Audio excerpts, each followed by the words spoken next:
በብራይት ዌል አካዳሚ ተገኝታለች። በዚያም አዝናኝና የረሰ ጊዜያቶችን አሳልፋ ተመልሳል።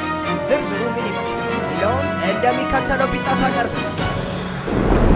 እንግዲህ ጀቱ ዛሬ ሐዋሳ ላይ መጥቼ ጓደኛ አግኝቻለሁ። ከሷ ጋር ትምህርት ቤቱን እያሳየችኝ እያስጎበኘችኝ ትገኛለች። ጀቱዬ አንተም ደግሞ የኢትዮጲስን ቆይታ በብራይት ዌል ትምህርት ቤት የነበራትን ቆይታ እንድትከታተል ጋብዛለሁ። እኔም ከጓደኛዬ ጋር ግቢውን ዞር ዞር እያልኩኝ ሐዋሳን እጎበኛለሁ። ጀቱ በራሪው እንግዲህ በሐዋሳ ያለን ቆይታ ይቀጥላል። እኔም በብራይት ዌል የነበረውን ቆይታ ኢትዮጲስ ከጓደኞቿ ጋር ያደረገችው ቆይታ እጋብዛለሁ ከጓደኛዬ ጋር። እኔ ደግሞ ዞር ዞር ብዬ ጎበኛለሁ። አብረን እንጫወታለን አይደል?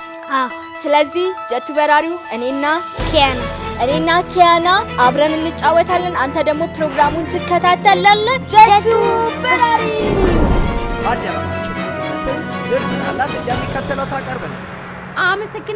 አመሰግናለሁ ጀቱ ኢትዮጲስ እንግዲህ በብራይት ዌል አካዳሚ ሐዋሳ ላይ ተገኝታለች። እጅግ አዝናኝና አስደሳች ጊዜ ነበራት። በዕለቱ የኢትዮጲስ ጣፋጭ ተረት፣ የፓፔት ትዕይንት፣ ሰርከስ፣ ውዝዋዜ፣ በርካታ አስተማሪና አዝናኝ ዝግጅቶች ቀርበዋል። ኢትዮጲስ እዚህ በነበራት ቆይታ እጅግ ተደስታለች። ሐዋሳም ተመልሳ እንደምትመጣ ቃል ገብታለች።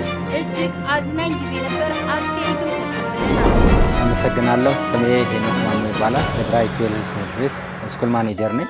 ልጆቻችን ዛሬ በጣም ተደስተዋል፣ ተዝናንተዋል እና ሪላክስ አድርገዋል። እንደ አጠቃላይ ኢትዮጲስ እዚህ መምጣቷ እንደ ሐዋሳ ከተማ እንደ ብራይት ዌል ትምህርት ቤትም ጥሩ ጊዜ ነው። ልጆች ህጻናቶች የሚያስተምራቸው የሚያዝናናቸው ነገሮች አግኝተዋል ብዬ ተስፋ አደርጋለሁ። ነውም ደግሞ